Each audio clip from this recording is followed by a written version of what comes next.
우리 하나님의 말씀 고린도 후서입니다. 고린도 후서 9장 9절 말씀입니다.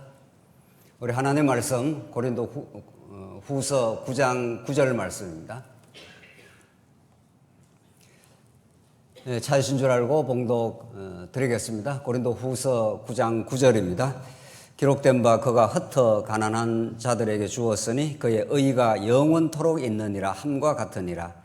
심는 자에게 씨와 먹을 양식을 주시는 이가 너희 심을 것을 주사 풍성하게 하시고 너희 의의 열매를 더하게 하시리니 너희가 모든 일에 넉넉하여 너그럽게 연보를 함은 그들이 우리로 말미암아 하나님께 감사하게 하는 것이라. 이 봉사의 직무가 성도들의 부족한 것을 보충할 뿐 아니라 사람들이 하나님께 드리는 많은 감사로 말미암아 넘쳤느니라.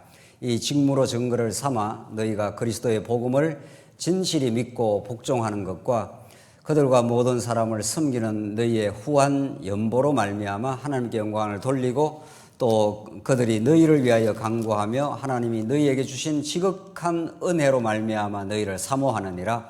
말할 수 없는 그의 은사로 말미암아 하나님께 감사하노라. 15절까지 우선 봉독드렸습니다. 우리가 하나님의 말씀을 언약의 말씀으로 늘 받는다는 것이 얼마나 소중하고 중요한 원리인지 모릅니다. 성경을 언약의 말씀으로 읽는다는 것은 언약에 신실하신 하나님께서 세상을 창조하실 때부터 예수님 다시 오셔서 세상의 종말을 이루실 때까지 그 언약에 신실하신 하나님이 성취해 가시는 살아계신 하나님이시다. 그게 성경의 주제인 거죠. 그 하나님 살아계신 하나님께서 얼마나 언약 백성들을 향하신 그 끝없는 청량할 수 없는 그 사랑과 그 능력을 지금 이 시간에도 이 순간에도 확증하고 계시는 분이시다. 이게 성경 66권 전체를 가로지르는 관통하는 기본 메시지입니다. 하나님께서 언약에 하나님을 가르쳐 주시려고 구약에는 제사장 나라를 하나님께서 약속을 하시고 그렇게 규례의 방식을 통해서 성전을 통해서 세워 가셨던 하나님은 오늘 우리 신약 시대를 살아가는 이제 고린도 후서와 관련된 말씀인데 하나님께서 신약 시대에는 예수가 구약의 언약의 성취자로 오신 거죠. 그래서 예수님을 통해서만 하나님 나라가 무엇인지를 가르쳐 주시고 그 하나님 나라는 예수 한 분의 사역, 여러 사역이 있지만 그 핵심적인 사역인 십자가의 방식으로만 이루시겠다. 이게 신약 전체의 메시지입니다. 그걸 통해서 예수는 그리스도시요, 그걸 통해서 하나님이 언약에 신실하신 하나님이심을 우리에게 가르쳐 주시는 거죠. 그런 맥락 속 그런 큰 주제를 가지고 고린도 후서 말씀을 오늘 살펴가는데 우리 지난 시간까지의 그 말씀은 화해의 복음을 증거했고 바로 직전 우리 지난 시간에는 그 협력의 복음을 우리가 확인했습니다. 그 협력의 복음의 핵심이 연보에 관한 내용이었는데 우리 지난 시간까지 연보의 그 의미, 연보는 어떤 그 복음적인 기초 위에서 이루어지는 복음을 복음으로 깨닫게 하는 놀라운 하나님의 은혜의 방편인가 하는 것을 확인하고 우리 오늘 마지막 그 연보에 대한 메시지, 연보의 도대체 목적이 무엇인가? 하나님께서 자기 이익에, 자기 유익에만 매여 살아갔던 우리 인생들로 하여금 자기를 버리게 하시고 다른 지체에게 은혜의 선물이 되도록 하나님께서 풍요한 은혜의 나눔이 되도록 하시는 이 아름답고 복된 연보의 목적이 무엇인가? 우리가 오늘 그 내용을 마무리하고 이제 10장으로 넘어가도록 하겠습니다. 오늘 이 본문이 이제 그 연보의 목적에 관한 내용이니까 너무 중요한 거죠. 우리 어떤 행동이든 그것이 지향하는 목적이 있을 터이고 그 목적을 바르게 잡아야 모든 일체의 그 행동에 의미가 살아나겠죠. 오늘 우리 지난 시간 그 8절 내용에서 8절까지 했는데 하나님께서 너희 모든 은혜를 너희에게 넘치게 하신다. 이는 너희로 하여금 모든 일에 항상 모든 것이 넉넉하여 모든 착한 일을 넘치게 하려 하심이라. 이게 새 언약의 성취 사건이라 그랬죠. 하나님께서 우리에게 은혜를 자꾸 넘치게 하셔서 은혜의 복음, 그 진리의 복음이 이제 우리의 마음속에 새겨지는 방식으로 진리가 진리 대신 예수 그리스도가 우리 안에 찾아오셔서 우리의 마음이 되게 하시고 우리의 마음이 하나님의 마음과 일치되도록 이렇게 하시는 그 사역, 이걸 우리는 성령이 오셔서 이 땅에 하나님 나라를 이루시는 방식이라는 거죠. 그렇게 하나님께서 그 은혜를 우리 안에서 넘치게 하셔서 우리가 넉넉한 연보 생활을 할 수 있도록 그렇게 하셨다. 근데 오늘 9절 보시면 기록된 바 그가 흩어 가난한 자들에게 주었으니 그의 의가 영원토록 있느니라 함과 같으니라. 그래서 바울은 연보를 포함한 교회 봉사라든가 여러 가지 교회 생활의 다양한 측면들을 이야기하면서 그 측면들 자체를 권면하고 그 측면을 강조하는 게 목적이 있지 않다는 걸 우리는 이 고린도 전후서 말씀을 통해서도 너무 분명하게 확인할 수가 있는 거죠. 오늘 우리가 지금 확인하는 연보가 그런 거죠. 연보는 정말 하나님께서 우리에게 만들어내시는 진리의 영이 우리 안에 찾아오셔서 이루어 가시는 하나님의 살아계신가 그 은혜의 소산입니다. 은혜의 결실인 거죠. 그러니까 그 8절에서 하나님께서 이런 은혜를 주셔서 정말 넉넉한 넘보로 넘치게 그렇게 하셨는데 기록된 바 이런 그 연보를 하게 된 그 기초가 있다. 구약의 어떤 근거가 있다는 거죠. 그게 이제 오늘 9절 말씀입니다. 그가 흩어 가난한 자에게 주었으니. 앞에서 우리가 연보의 그 의미에 대해서 이야기한 것과 같은 맥락입니다. 그리스도가 부여하신 그리스도가 우리를 위해서 가난하게 되시면 가난한 우리들이 부욕하게 하려고 예수 그리스도 안에서 얼마나 우리가 영적으로 부유한 인생으로 만들어 주셨다는 거죠. 그 맥락과 같은 메시지죠. 그가 흩어 가난한 자들에게 주었으니 이때 가난함이라는 건 하나님을 잃어버린 상태입니다. 아담 타락한 이후에 모든 인생이 구약에서 가난한 자라 혹은 과부라 혹은 이제 고아라 이렇게 그 구약적 표현을 하고 있는데 그 다양한 표현들이 전부 하나님을 떠나버리면 인간은 생명이 고갈이 되고 하나님의 생명과 단절이 되면은 이제 가난하게 되는 거죠. 그래서 그가 흩어 가난한 자들, 하나님을 떠난 언약 백성들이지만 가난하게 되어버린 거죠. 그들에게 주었으니 그의 의가 영원토록 있느니라.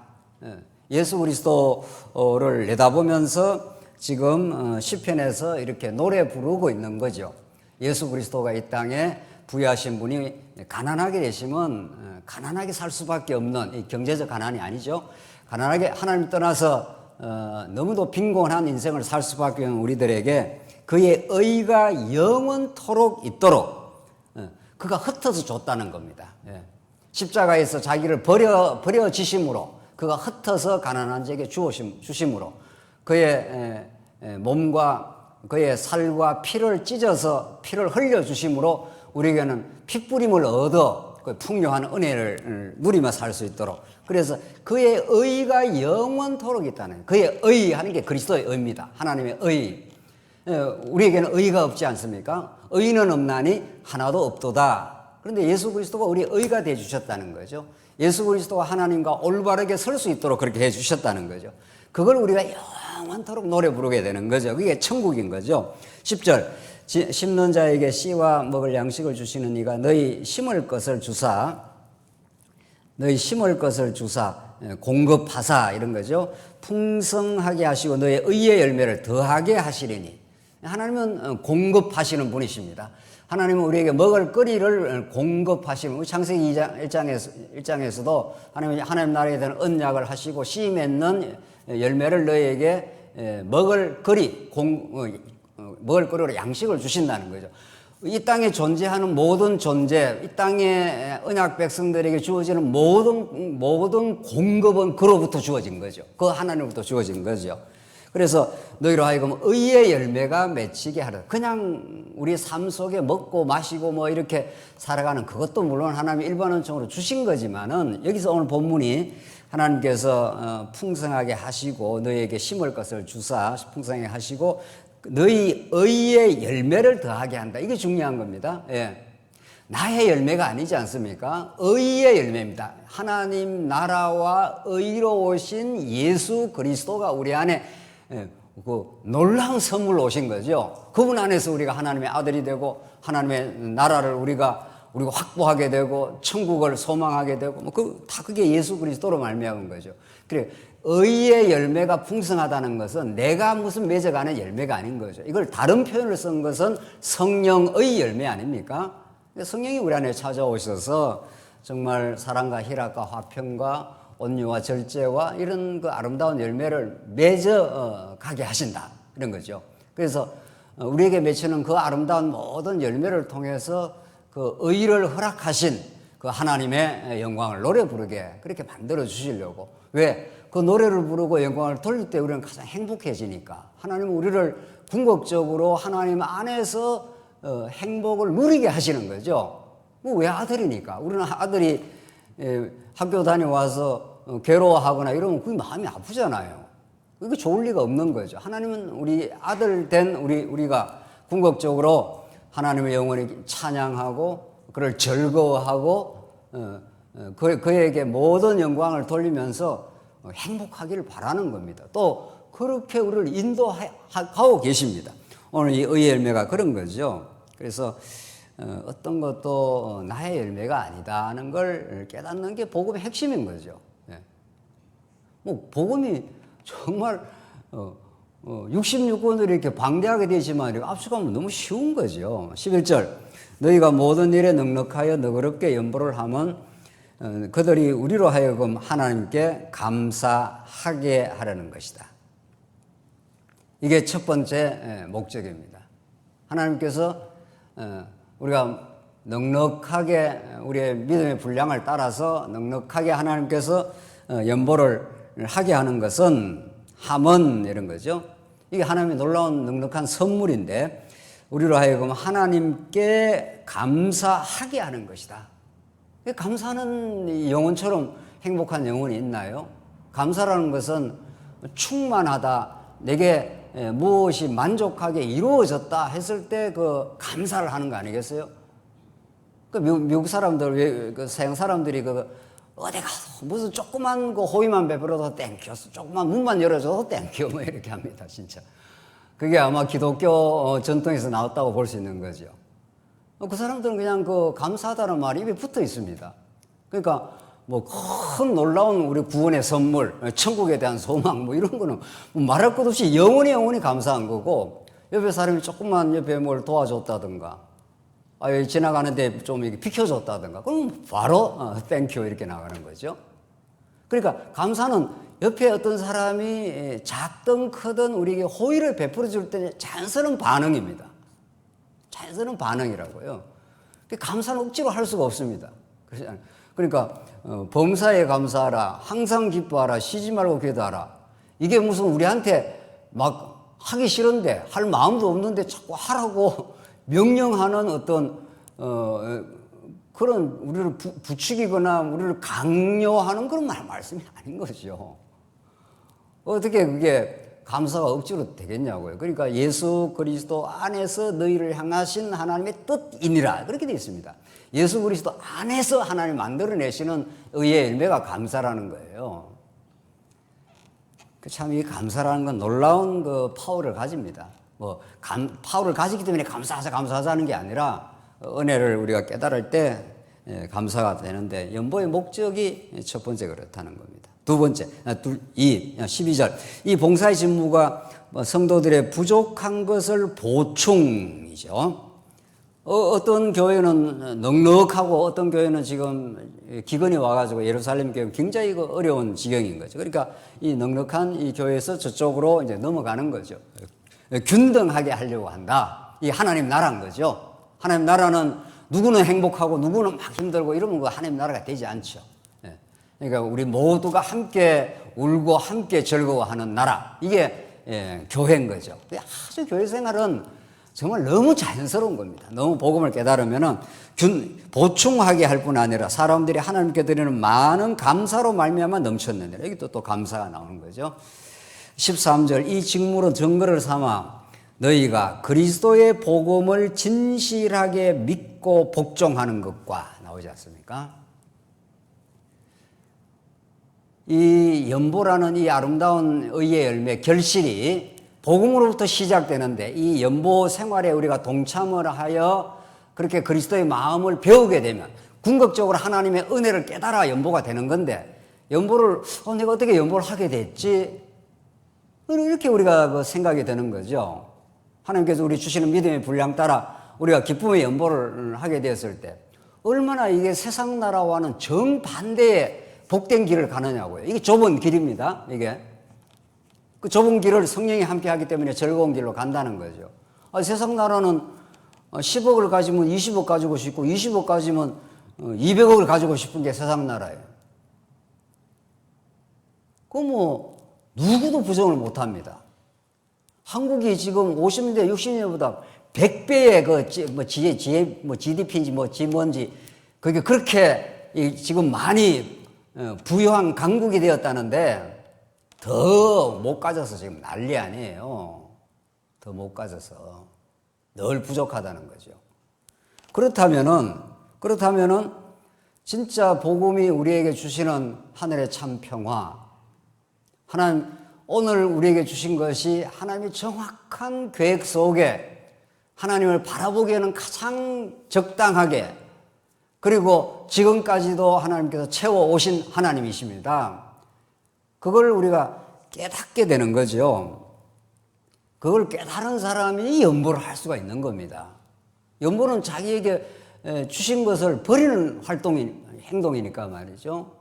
누가 세상에서 버리냐고요. 세상에서는 수재 의연금을 내든 누구를 도와주든 그게 도우는 게 아닙니다. 사실은 자기를 위한 것입니다. 신앙 밖에서, 그리스도 밖에서 하는 것은 남을 도와준다고 멀쩡하게 하는 것 같아도 그게 그 도와주는 것이 자기의 허전함을 달래는, 자기의 허전함을 충족시키는, 혹은 도움을 받는 사람으로부터 돌아오는 정신적 보상을, 그걸 기다리고 있는 겁니다. 보상 없는, 되돌아오는 보상 없는 인간의 순수한 행동은 없습니다. 죄인은 절대로 없습니다. 우리가 어떻게 해서 순수한 연보를 할 수 있는가 하면은 하나님의 은혜로 충만하고 기쁨과 감사가 있으니 이 복음을 땅끝까지 전하고 싶고, 지금 복음을 못 듣는 사람들이 얼마나 죄에 매여가지고 악악되고 불만족하고 원망하고 고통스럽게 죄의 종로로 다니면서 율법 지킨다고 그 율법의 쇠사슬에 매여있다는 걸 우리가 듣게 되면은 그들에게도 이 자유의 복음을 함께 나누고 싶은 거죠. 그래서 그 복음에 또 우리 교회가 세워지는 일에 동참을 즐거이 하는 거죠. 우리 지난 시간 한 대로 마음에 정한 대로 할 것이요 인색함이나 억지로 하지 말지니 즐거이 그렇게 그냥 하는 거죠. 그걸 이렇게 하다 보면은 어쩌다가 내가 이렇게 하게 됐지? 나는 원래 그런 사람이 아닌데 더 우리가 챙기고 싶고 더 움켜쥐고 싶은 게 우리 인생인데 어쩌다가 내가 손을 이렇게 풀게 되고 우리 지체를 섬기는 일에 동참을 하게 됐지. 이러면서 오늘 본문에 나오는 대로 이 직무로 증거를 삼아 너희가 그리스도의 복음을 진실히 믿고 복종하게 된다는 겁니다. 우리 지난 시간에도 그 말씀 드렸지 않습니까? 모든 건 복음, 하나님을 어떤 분인가 깨닫는 일이고, 이게 연보라는 복음이 연보라는 의의 열매를 만들어냈죠. 만들어내는 이 연보 생활을 우리가 매달 어떻게 하지 않습니까? 이걸 하면서 이 하는 게 자체가 목적이 아니라고요. 하나님은 우리가 내는 물질이 없어도 이 우주를 움직일 수 있는 분입니다. 얼마든지 지금 해외 선교도 하나님이 하시려면 뭐라도 하십니다. 하나님 왜 우리 조부라운 우리의 정성과 마음을 받으시면서 그걸 통해서 하나님이 일하시냐고요. 그것은 이런 연보 생활을 통해서 다시 오늘 본문에 나온 대로 그리스도의 복음을 진실히 믿고 복종하게 되는 것을 다시 깨닫습니다. 아하, 이게 복음이 우리에게 진실한 마음을 주셔서 이런 연보 생활을 하게 했구나 하면서 다시 하나님 앞에 순종하게 되는 그 깨달음을 얻는 거죠. 얼마나 그게 이 행복이 배가가 됩니까? 하나님 어쩌다가 나 같은 인생이 자기만을 위해서 채워도 채워지지 않는 그런 자기 숭배의 우상에 죄악에 빠져서 허우적대는 인생이 하나님의 영광을 바라보고 내가 기쁨으로 지체들의 어려움을 덜어주기 위해서 십자가의 정신을 따라서 이렇게 짐을 지게 되었습니까? 우리가 연보하고 나면 그 감사가 넘치는 거죠. 어쩌다가 내가 이렇게 마음에 감동을 줘서 연보를 할 수 있게 되었나이까? 이런 거죠. 우리가 연보 기도를 할 때 한없이 감사하고 참으로 감사합니다. 이런 거죠. 오늘 본문이 그걸 너무 정확하게 밝히고 있습니다. 이게 연보의 목적이에요. 연보의 목적은 궁극적으로 다시 복음 깨닫기입니다. 하나님 이렇게 하신다고요. 예. 내가 임하고 연보를 했으니 뭐 이렇게 자기를 증명하거나 자랑하는 게 아니지 않습니까? 전혀 우리 예수 믿는 사람, 예수 그리스도 안에 있다면은 그 이 직무로 증거를 삼아 너희가 그리스도의 복음을 진실히 믿고 복종하는 것과 그들과 모든 사람을 섬기는 너희의 후한 연보로 말미암아 하나님께 영광을 돌리고 이렇게 돼 있어요. 정말 성경처럼 너무 분명하고 확실합니다. 다시 복음을 깨닫게 되고 하나님께 영광을 돌리겠네. 이게 목적이라는 거예요. 이게 연보의 목적이라는 거예요. 이게 모든 걸 하나님이 베풀어 주셔서 은혜의 감동을 주셔서 후한 마음을 주셔서 이렇게 아름다운 연보에 우리가 교회를 세워가는 일, 이게 건덕 아닙니까? 건덕은 내가 뭐를 잘하는 게 아니라고요. 하나님이 내 안에 오셔서 우리를 통해서 교회를 세워가는 일, 이게 건덕입니다. 건설 건자 아닙니까? 예. 건덕은 내 안에 오신 예수의 영이 그리스도가 내 안에서 일하시고 계시다는 증명이라는 거예요. 그래서 연보는 처음엔 감사가 넘치게 하고, 그 다음에 복음 진리를 더 깊이 믿어지게 하고, 세 번째 하나님께 영광을 돌리게 한다는 겁니다. 이렇게 뭐 성경은 똑똑 떨어지게 분명하게 연보의 그 목적을 설명을 하고 있습니다. 사랑하는 성도님들, 다들 연보 그렇게 귀하게 하고 계시지 않습니까? 연보교에다가 우리 연보를 넣을 때 그 마음의 흥분과 감사가 있습니다. 하나님, 내가 이 그리스도의 복된 마음을 주셔서 이렇게 내게 주신 귀한 물질 가운데 일부를 버릴 수 있도록 인도하셔서 참으로 감사합니다. 모든 게 정말 하나님으로 왔고 하나님께 영광입니다.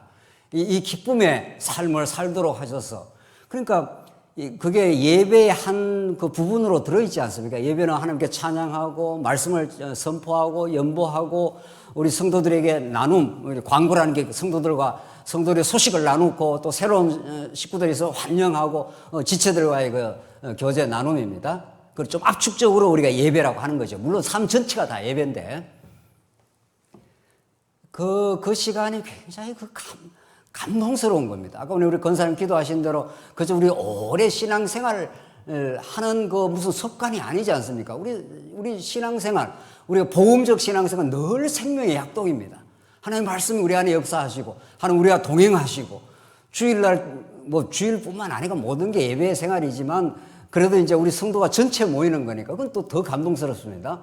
주일날 오는 발걸음이 우리 성도들도 만나고, 하나님께서 적든 많든 우리에게 그런 복된 마음을 주셔서 우리가 이렇게 이 악바구니 같은 자본주의 사회 더 못 챙겨서 지금 세상이 그냥 칼부림을 하는 이 세상 속에 손을 풀고 후한 연보를 하고, 이게 하나님 나라의 증명이야. 하나님 내 안에서 일하고 계시는 하나님의 증거라고, 이 영광을 하나님께 돌린다고, 그래서 감사 기도를 하는 거죠. 이거 깨닫고 그냥 천국 갈 수 있는 겁니다. 지금이라도. 이 은혜의 복음과 이 감격을 평생 진리를 모르는 사람 평생 악을 대다가 그냥 지옥 가는 겁니다. 지금 죽어도 다음이 없겠지요? 지금 죽어도 아무 여한이 없습니다. 지금 죽어도 우리는. 그 영광의 복음, 생명의 진리, 그리고 그 그리스도의 마음에 동참해서 이 기쁨의 연보를 정말 하나님께 믿음에 주시는 분량대로 그것도 즐거운 마음으로 할 수, 한 번은 아니겠지만, 그래, 한 번이라도 제대로 하고 죽으면 되는 거죠. 그 얼마나 그 삶의 의미가 있는 겁니까? 그러나 복음 밖에 있으면, 그리스도 밖에 있으면 감사 없지요. 자기가 했다고 생각을 하죠. 그러니까 뭘 맨날 생색내지요. 맨날 불만족스럽지요. 그러니까 하나님께 영광을 돌리는 게 아니고 자기에게 영광을 좀 돌리라는 거 아니에요. 그게 지옥이지 뭐 지옥이 뭐 별도로 있습니까? 별도로 있습니다. 영원한 지옥이 있습니다. 그러나 그 지옥을 여기서 체험도 하는 겁니다. 천국을 여기서 또 체험합니다. 우리가 영원히 사는가 새 땅의 영원한 천국을 우리가 이런 복음을 깨닫고 우리 경험하는 거죠. 맞습니다. 천국을 허락하셨네요. 하나님께서. 14절 또 그들이 너희를 위하여 간구하며 하나님 너희에게 주신 지극한 은혜로 보십시오. 그냥 은혜도 아닙니다. 지극한 은혜입니다. 하나님께서 이게 고린도 교회에 주신 지극한 은혜, 참 말할 수 없이 참 놀라운 청량할 수 없는 은혜 뭐 이런 거죠. 그런 은혜의 선물로 말미암아 너희를 사모하느니라. 이게 네 번째 연보의 목적입니다. 이게 이 연보 생활에 동참을 한다는 건 고린도 교회가 연보를 동참을 하면은 예루살렘에게 짐을 들어주지 않습니까? 예루살렘의 그 고통과 그 기근의 어려운 삶을 보충이 된 거죠. 그 사람들이 궁극적으로 하나님께 영광을 돌리는 거고 그런 손길에 대해서 얼마나 그리스도의 사랑을 느끼겠어요. 우리가 하나님의 사랑을 물론 말씀을 통해서 깨닫지만 우리 지극한 그 은혜는 우리 지체들의 관계를 통해서도 얼마든지 우리가 느끼고 또 그것도 너무 소중한 겁니다. 그래서 그 사모하는 마음이 생긴다는 거죠. 어쩌다가 정말 고린도 교회 성도들이 이렇게 풍성한 삶의 의미를 누릴 뿐 아니라 넉넉한 연보를 통해서 우리를 협력해 줌으로 그리스도의 마음을 우리가 느낄 수 있게 되었습니다. 그러니까 그 고린도 교회 성도들에 대한 더 사모하는 마음이 생기는 거죠. 물론 그리스도 안에서 말이죠. 지체 안에서. 그렇죠? 그러니까 이것도 연보가 만들어내는 결실입니다. 그렇죠? 정말 교회 생활은 성경을 오늘 이렇게 읽어 나가면은 복잡하고 어렵지 않습니다. 정말로. 정말 이게 하나님 나라의 실상이고 하나님 나라가 이루어져가는 지금 과정인데 이게 십자가라는 정말 다 이루었다. 십자가에서 예수님 운명할 때 십자가라는 그 정신과 그 원리와 방식을 통해서만 하나님 나라가 이루어진다는 거죠. 버려서 채워지는 거니까.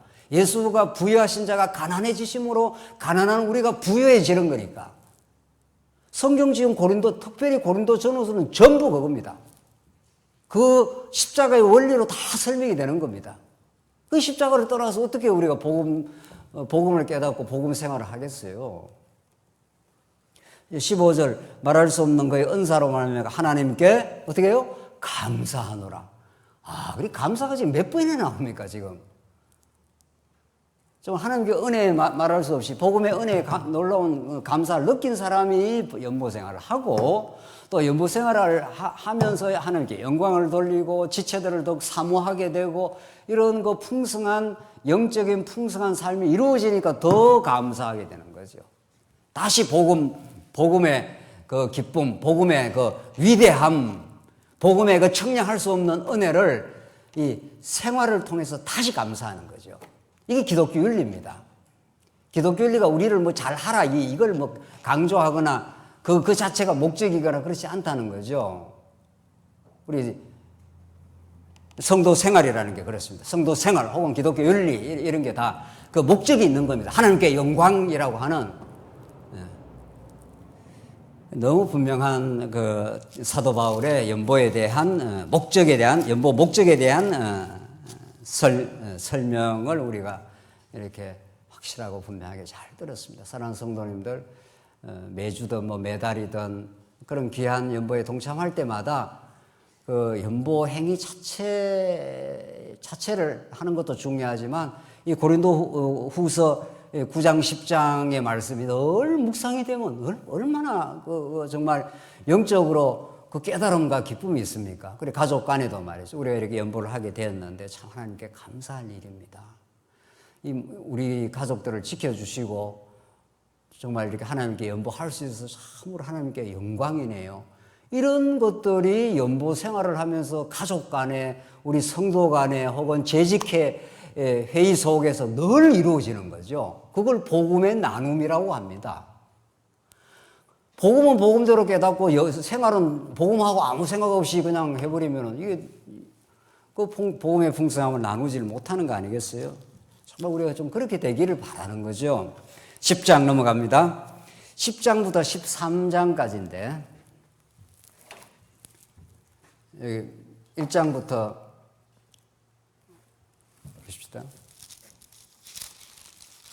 8장, 1장부터 7장, 8장부터 9장, 10장부터 13장인데 이게 화해의 복음이고 이게 협력의 복음이고 협력의 복음에 뒤따라 나오는 건데 10장에서 13장이 사도직의 변호입니다. 사도직의 변호.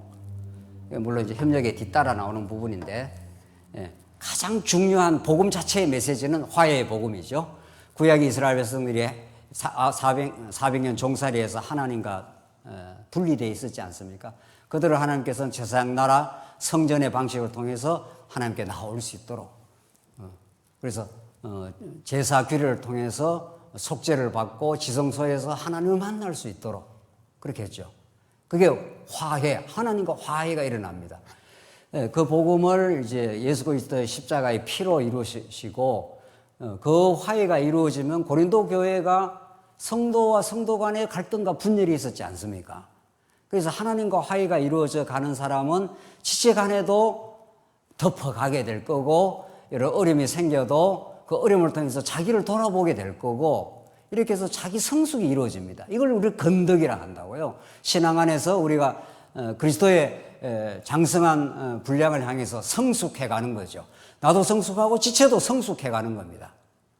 그러니까 교회 안에서 갈등과 분열이 생겼을 때 바로 해결이 되지 않습니다. 시간이 좀 걸리고 복음을 깨닫는 시간이 있는 거죠. 또 하나님께서 그렇게 하시는 거죠. 복음을 새롭게 깨달아서 성숙의 과정을 거쳐서 자연스럽게 화해가 됩니다. 지금 분열과 어려움이 생기는데 억지로 사람을 불러놓고 화해해라 한다고 화해가 되는 게 아닙니다. 그렇지 않겠어요? 지금 뭔가 이해관계가 충돌을 했거나 자기 의견에 그 충돌이 생긴 건데 이미 자기중심적이니까 무언가 자기중심적이니까 문제가 생겼는데 그때는 그게 화해의 복음을 전하면 자기가 죄인인 걸 깊이 깨닫게 됩니다. 그리고 하나님과 화해가 이미 그리스도 안에서 이루어졌다는 걸 깨닫고 하나님의 은혜를 누리게 되겠죠. 그러면 성숙 과정을 거칩니다. 초등학교 아이 보고 그 화해라면 화해 되겠어요? 그래도 중학교 한 고등학교쯤 되면 자연스럽게 되듯이 그렇게 고린도 교회가 화해를 통해서 건덕 교회가 세워져 가는 거죠. 점점 이렇게 세워져 갑니다. 그러면 자연스럽게 따라 나오는 게 거룩한 연보의 동참이라는 게 생긴 거죠. 자, 마지막에 오늘 10장에서 13장까지가 이제 사도직에 대한 치열한 변증이 나옵니다. 이게 왜 중요하냐고요. 이게 왜 고린도 교회의 고린도 전후서의 결론입니다. 이게 사도직의 변호. 그러니까 조금 어떻게 보면은 사도 바울이 자기를 이렇게 왜 그렇게 변호하려고 이렇게 몸부림을 치나 이런 그 오해가 생길 수가 있는데 전혀 그렇지 않습니다. 이 말씀을 바울이 나는 그렇지 않았다. 나는 이런 마음으로 했다. 이런 복음 안에서 내가 진짜 사도다. 이런 사도인 그 내 증거가 있다. 뭐 이런 여러 가지 말씀들을 지금부터 이제 시작을 하는 겁니다. 이게. 자, 이 부분을 잘 이제 우리가 의미를 알고 오늘은 서론적으로 이제 앞부분 조금 하겠는데 이게 왜 중요하냐는 거예요. 우선은 오늘 이 10장 내용을 들어가면서 왜 사도 바울이 자기가 사도다. 이 거짓 선생들 너들은 거짓 선생이야. 나는 진짜 하나님이 보내신 사도야. 이걸 변호하는 그 이유가 있습니다. 이것이 고린도 전후서 건덕의 복음의 결론입니다. 마지막 부분이 붙어 있고 이 사도직의 변호는 사도라는 공적인 그 직분에 현상적으로는 변호이긴 합니다만은 교회는 사도와 선지자의 터 위에 하나님의 교회가 세워지죠. 사도와 선지자는 이미 신약 계시 66권 총체적으로 성경 전체의 계시가 종료됨으로 끝난 직분입니다. 오늘날 사도가 없죠. 하나님이 계시와 관련된 특별한 직분이죠. 사도라는 건. 그리고 그걸 종료를 시켰습니다. 그래서 사이가 바울이 이 독특한 이 직분인 사도직을 그렇게도 자기가 강조를 하고 변호를 하고 했던 것은 사도직 자체를 변호했다기보다도 표면적으로 그렇게 되어 있습니다. 이를 읽어보면 표면적으로 그렇게 되어 있지만 실제 자기가 사도로서 전했던 복음에 대한 치열한 변호입니다. 복음이 이런 거야. 복음적 삶을 따라간다는 게 이런 거야. 그걸 바울이 이 고린도전서 전체 결론 삼아서 길게 설명을 하고 있습니다. 바울의 그 치열했던 그 고난의 역경들 말이죠. 바울이 한평생 그 몸에 달고 다녔던 육체의 가시. 그래서 내가 약할 때가 곧 강함이라 이런 그 고난, 그의 몸의 가시 이런 것들이 사도직의 증거라는 거예요. 그럼 사도직은 정말 결코 그 하고 싶은 직분이 아닌 거죠. 사도직을 받으면 사람들한테 환영을 받는다든가 인정을 받는다든가 영광스러운 대우를 받는다든가 뭐 이래야 하고 좋은 거 아니에요. 바울은 그렇지 않았습니다. 바울은 성도들과 긴밀한 교제와 아름다운 교제를 누리기도 했지만은 우선 외형적으로 드러나는 여러 일들은 고난으로 점철되어 있고 육체의 가시로 늘 몸이 약했습니다. 몸이 아팠습니다. 늘. 그걸 누가 원하냐고요. 그런데 하나님께서 복음을 담고 있는 사도로 그렇게 만들겠다 이런 뜻입니다. 그러니까 이 복음의 정신을 따라가는 하나님의 교회가 어떤 형식으로 세워져 가겠다는 걸 우리가 눈치챌 수 있는 거죠. 복음을 전했는데 막 구름대처럼 사람이 모이고 뭐가 좋아지고 이게 다 가짜예요. 가짜라고요. 지금 그 가짜라는 게 한국교회에 얼마나 지금 증명이 되고 있습니까? 인산인해처럼 말이죠. 여의도 광장에 모여가 예수 믿으면 복 받고 예수 믿으면 강건하고 잘 먹고 잘 살고 된다고 다 가짜 말이죠. 그것만 가짜가 아니에요. 그것만. 그런 드러난 그런 것만 가짜가 아니라고요. 그래서 진짜 이 오늘 10장부터 13장에 이르는 이 말씀을 우리가 면밀하게 잘 따라가면은 정말 이 십자가의 길이 얼마나 영광스럽고 바울은 이 그 고난의 길을 가면서도 그걸 기쁨으로 받아들이고 이게 그리스도를 따라가는 길이다. 그리스도와 동행하는 그 길이 최고의 영광의 길 아니겠어요? 그분이 우주의 만물의 왕이 되시고 우리를 위해 죽어주시고 그가 영원히 천국을 통치하시고 그분과 함께 동행하는 길이니까. 대통령 옆에 수행한다 하면 그거 뭐 가문의 영광으로 생각하지 않겠어요? 대통령 어디 갔습니까? 지금 어디 갔죠? 네. 저 영국 갔다가 뭐 미국 가는 모양인데. 거기에 수행원만 돼도 대통령 수행원만 돼도 영광스럽다고 할 판인데 말이죠. 그것도 제가 늘 자주 쓰는 말 5년짜리 말이죠. 5년짜리입니다. 자, 문제는 5년짜리라는 거예요, 그게. 자, 이제 오늘 10장에서 13장 그 내용을 정말 진지하고 너무 복됩니다, 이 말씀이. 그래서 이걸 읽고 오늘 잠시 들어가겠는데, 고린도 후서 13장 4절로 가봅시다. 이거 직접 한번 찾아보겠습니다. 자, 고린도 후서 13장 마지막, 오늘 이 단락의 마지막 결론인데, 이게 고린도 전후서의 결론입니다.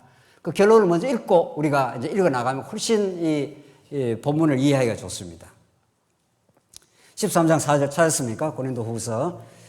그리스도께서 약하심으로 십자가에 못 박히셨으나 하나님의 능력으로 살아 계시니 우리도 그 안에서 약하나 너희에게 대하여 하나님의 능력으로 그와 함께 살리라. 너무 분명합니다. 너무. 고린도 전후서의 결론이 어떻게 바울이 맺고 있느냐를 보면은 고린도 후서 전체를 감싸고 있는 이 하나님 나라와 그의 십자가의 복음이라는 게 너무 분명합니다. 이게 예수는 그리스도라는 거예요. 그는 왕이시지만 그가 영원한 제물이 됐다는 거죠. 십자가 제물이 됐다는 건데 그리스도께서 약하심으로 십자가에 못 박히셨다. 그렇죠. 예수는 굉장히 약한 모습으로 드러났죠. 가시면류관 쓰시고 채찍 맞고 이리저리 비틀거리고 골고다 언덕으로 올라가면서 얼마나 약해지셨습니까? 만물의 주관자입니다. 이 천지 창조의 주관자가 예수 그리스도예요. 골로새서 말씀에 따르면 이 우주 만물을 지으신 분이 예수 그리스도라고요. 그런데 예수 그리스도가 이렇게 약한 모습으로 드러났고 십자가에 못 박기까지 했습니다. 그런데 하나님의 능력으로 살아 계시니 우리도 그 안에서 약하나 너희에 대하여 하나님의 능력으로 그와 함께 살리라 이렇게 되어 있습니다. 이게 고린도 전후서 전체를 감싸는 하나님 나라 복음, 십자가로 증명된 하나님 나라 복음. 성경은 그 말 외에는 하지 않습니다. 성경은 하나님과 그 아들 예수 그리스도 사건 외에는 하지 않습니다. 예수 그리스도는 하나님 나라로 오셨고 그 십자가에서 그 일을 이루셨다. 그 말에 성경이 없는 거죠. 이게 언약의 내용이니까 이걸 통해서 하나님의 살아계심과 그의 무궁한 능력과 은혜를 드러내는 길이니까 말이죠. 고린도 후서 읽고 이래야 됩니다. 저래야 됩니다. 뭐 연보는 이렇게 하는 겁니다. 저렇게 하는 겁니다. 이러면 이제 성경하고는 아무 상관없는 거예요. 아무 상관. 오늘 본문이 그렇게 우리도 그 안에서 약하나 그리스도가 약해지신 것처럼 우리도 약하나 하나님께서 교회에 힘이 자꾸 발동이 되면 안 된다는 거예요. 오직 진리의 힘만 발동돼야 돼요. 교회는. 가짜 교회일수록 자꾸 돈의 힘이 발동되거나 세상에 무슨 명예가 발동이 되거나 세상의 정치적 권력이 발동되면 그게 가짜라는 증명을 지금 하고 있는 겁니다. 교회는 자꾸 힘이 떨어져 나가야 돼요. 힘이 자꾸 떨어져 나가야 된다고요. 그리스도의 능력만, 진리의 힘만이 자꾸 드러나야 되는 거죠. 하나님께서 코로나를 통해서 한국교회의 힘을 빼는 건 아주 복된 일입니다. 우리 교회도 마찬가지입니다. 성경이 그렇게 말하고 있지 않습니까? 우리도 그 안에서 약하나 너희에 대하여 하나님의 능력으로 그와 함께 살리라. 우리가 약해진 것 같으나 하나님의 능력으로 우리는 살게 된다고. 그 사람이 진짜 강한 사람인 거죠. 그러니까 사도 바울이 약할 그때가 곧 어떻게 해요? 강함이라. 내가 이제 약한 것을 내가 자랑하겠다고. 내가 나의 못난 모습, 내 죄에 몸부림쳤던 어리석은 내 자신 얼마나 내가 자기 유익을 위해 살아갔던 인생이라는 사실을 그런 것들을 우리가 하나님 앞에 고백하면서 그리스도를 강하게 하나님의 능력을 정말 힘있게 되는 거죠. 이게 신앙생활인 거죠. 말은 신앙생활 하면서 전부 신앙생활 하는 거는 예수만 믿는 건데 자기의 뭐가 많은 걸 자꾸 믿으면 그게 신앙생활이 아닌 거죠. 신앙생활은 자기가 부인이 자꾸 되는 겁니다. 자기가 완전히 십자가에 못 박혀버리는 겁니다. 궁극적으로. 그래서 죽어버린 겁니다. 하나님 마음대로 하십시오. 이런 거죠. 하나님 당신의 뜻대로 왔고 뜻대로 갈 겁니다. 이런 거죠. 그 안에 자유가 있는 거죠. 10장 우리 앞부분만 조금 이제 결론을 읽었으니까 10장 앞부분 조금만 보십시다. 너희를 대면하면 유순하고 떠나 있으면 너희에게 대하여 담대한 나 바울은 이제 그리스도의 온유와 관용으로 친히 너희를 권하고 또한 우리를 육신에 따라 행하는 자로 여기는 자들에 대하여 내가 담대히 대하는 것 같이 너희와 함께 있을 때에도 나로 하여금 이 담대한 태도로 대하지 않게 되기를 구하노라. 그 2절에 또한 우리를 육신에 따라 행하는 자로 여기는 자들. 이게 거짓 선생입니다. 사도 바울이 신앙을 따라서 참 사도로 한 게 아니고 육신을 따라. 이때 육신을 따라하는 건 육체의 소욕대로 이런 뜻입니다. 카타라는 이 따라라는 건 그걸 그대로 따라서 한다. 그 가치관을 따라서 한다. 이때 육신이라는 게 하나님이 인정하지 않는 그런 삶이죠. 그러니까 사도 바울을 음해를 하는 겁니다. 거짓 선생들이. 저 돈밖에 모른다. 뭐 기회도 나옵니다, 이제. 그리고 말이 아주 조라다. 말을 제대로 잘 못한다. 볼품 없다. 뭐 여러 가지 아주 인간적인 공격까지 하면서 그 바울의 사도직을 부정하고 들어오는 거죠. 바울은 자기 욕심 따라서 이렇게 하는 거다. 이렇게 해서 우리를 육체를 따라 행하는 자들에 대하여 내가 담대히 대한다. 그래서 사도 바울은 거짓 선생에 대해서는 아주 강경하게 나갔다는 겁니다. 담대히 나갔다는 겁니다. 거기에 대해서는 추후에 양보를 하거나 타협을 안 한다는 겁니다. 거짓 진리를 자꾸 교회를 흔들어 놓기 때문에 또 그리고 바울을 이제 공격을 하지 않습니까? 바울이 인간적 공격을 힘들어 하는 게 아니라 바울이 공격을 받음으로 바울이 전가하는 복음을 훼손하는 게 그들의 목적인 거죠. 거기에 대해서 강경하게 대했다. 그러나 나는 너희들에게는 온유와 간용으로 내가 나가길 바란다. 고린도 교회에 대해서는 내가 너희들한테 그렇게 강경하게 나갈 그 이유가 없다. 너희들이 복음을 좀 잘 받아들이고 내 진심은 복음 안에만 있다. 그걸 알아달라. 바울의 지금 이 권면의 내용이 그렇습니다. 내가 다른 거 너희에게서 내가 뭘 이득을 얻으려고 내가 이 복음을 전하는 게 아니다. 그리스도의 오직 영광과 진리 자체에만은 내가 관심이 많다. 그거 하나를 너에게 제대로 전달해 주어서 너희들이 풍요하고 이 흔들리는 세상에서 흔들리지 않는 하나님 나라를 누리게 하는 게 내 목적이다. 지금 바울이 지금 메시지가 다 그런 거예요. 3절 읽고 끝내죠. 조금 읽고 우리가 육신으로 행하나 육신에 따라 싸우지 않은 이겁니다. 육신으로 행하나 육체로 있죠. 바울이. 그러나 육신에 따라 싸우지 아니한다. 인간적 방법으로 막 싸우질 않는다. 그럼 어떻게 싸우냐? 어떤 영적 전쟁을 치르고 있나? 그게 4절에 나오는데 우리의 싸우는 무기는 이게 이제 영적 전쟁입니다. 그렇죠? 그 무기가 있다는 거죠. 무기는 육신에 속한 것이 아니요 오직 어떤 견고한 진도 무너뜨리는 하나님의 능력이라. 어떤 견고한 진도 무너뜨리는 사단이 견고하게 만들어 놓는 그 진이 있는데 우리 싸움할 때 저쪽 진이 있고 이쪽 진이 있고 그렇지 않습니까? 저쪽 진을 무너뜨려 버려야 승리하지 않습니까? 근데 그 견고한 진을 무너뜨리는 하나님의 능력이라. 이게 우리가 싸우는 무기라는 거예요. 자, 이때 능력이 어떤 능력이에요? 부흥사들이 뭐 사람 잡아뜨리고 가난한 사람 부자 만들어주는 그런 능력이냐고요. 그렇지 않지 않습니까? 십자가의 도가 이렇게 돼 있죠. 지금 우리 고린도 전서에서 십자가의 도를 말하고 고린도 후서에서 하나님 나라를 세우는 방법으로서 십자가를 또 강조했지 않습니까? 우리가 아까 우리 13장 그 마지막 읽은 대로 그 십자가의 도가 뭡니까? 십자가의 도가. 고린도 전서 1장 18절에서 나오는 십자가의 도가 멸망하는 자들에게는 어떻게 해요? 미련한 것이요. 그렇죠. 십자가는 멸망하는 예수를 모르는 사람들은 저 하나님의 아들이 왜 십자가에 저렇게 비참하게 죽어야 돼? 미련하게 보이는 거예요. 그 십자가의 도는 성령이 함께 하지 않으면 그게 깨달아질 수가 없습니다. 가장 처참하고 가장 연약하고 가장 고통스러워 보이는 그 십자가가 멸망하는 자들에게는 미련한 것이나 구원을 받는 우리에게는 이렇게 되어 있습니다. 하나님의 뭐라고요? 능력이에요. 세상에 이것처럼 뒤집어진 관점이 어디 있습니까? 그래서 복음 안에 여러분과 제가 들어와 있다는 것은 세상 사람들이 보는 눈하고는 완전히 반대로 설명을 하면 되는 겁니다. 세상 사람들이 이게 잘 됐다 그러면 우리는 그게 안 됐다고 보면 되는 거고, 세상 사람 눈에 볼 때는 이게 뭐 망했다고 보는데 우리는 그게 그때부터 새로운 회복의 시작이 일어난다고 보면 되는 겁니다.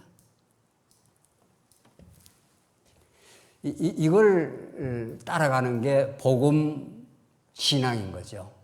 그렇죠? 이걸 따라가기 위해서 우리가 얼마나 많이 무너져 나가야 되니, 오늘 본문이 그렇게 말합니다.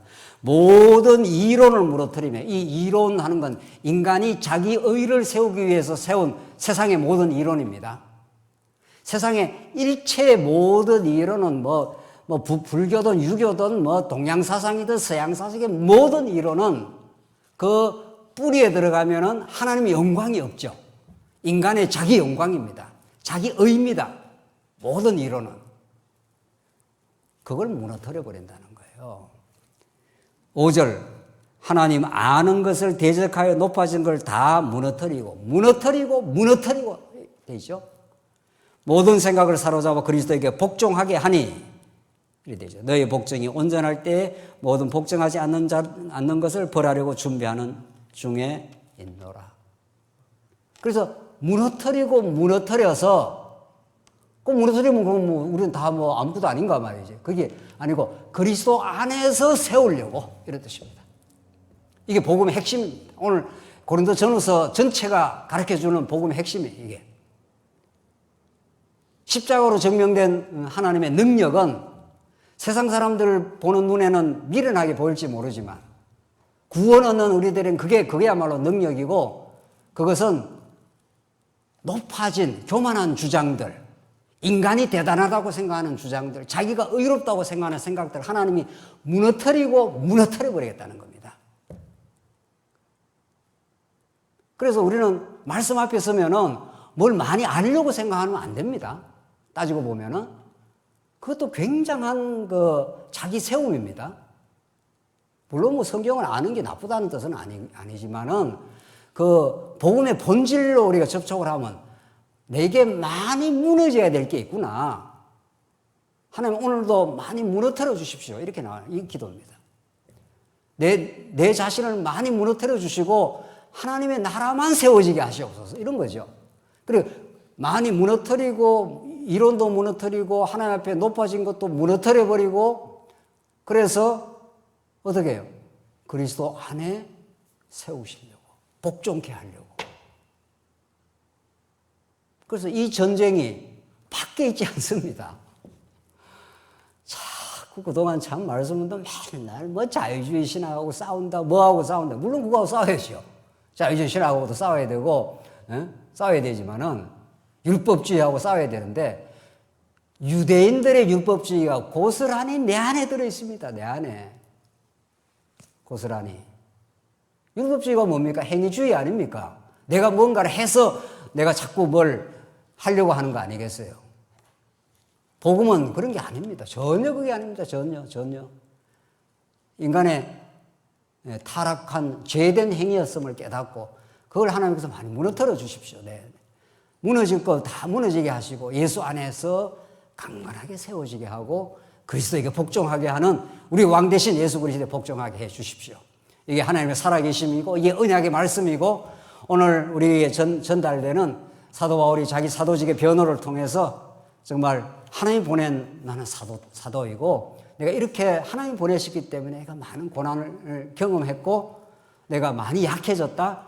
그러나 그 약함 속에 하나님의 강하심과 그의 능력을 내가 경험했다. 하나님 살아계시지 않느냐. 고린도 교회 성도들아, 이 복음 듣고 하나님의 살아계심과 그 십자가로 증명된 그 무궁한 능력을 노래 부르는 진짜 복음 신앙이 되길 바란다. 이런 것들이 고린도 전후서를 이렇게 압축해버리면 그런 말씀으로 딱 귀결이 되는 겁니다. 이 복음 안에 참된 많은 무너짐과 그리스도 안에 세워짐을 경험하는 참 신령한 삶이 있길 바랍니다. 기도하십시다. 자비하신 하나님 아버지, 은혜를 감사합니다. 예수 안에 이루어 주신 그 놀라운 하나님 나라가 우리 옛사람을 무너뜨리는 방식으로 참 속사람을 세워가는 하나님의 기이한 역사 속에 우리를 두셔서 너무도 감사합니다. 그 말씀이 우리의 참된 힘이 되게 하셔서 이 거칠고 험한 세상이지만 믿음의 승리가 있게 하시옵소서. 예수님 이름으로 기도하옵나이다. 아멘.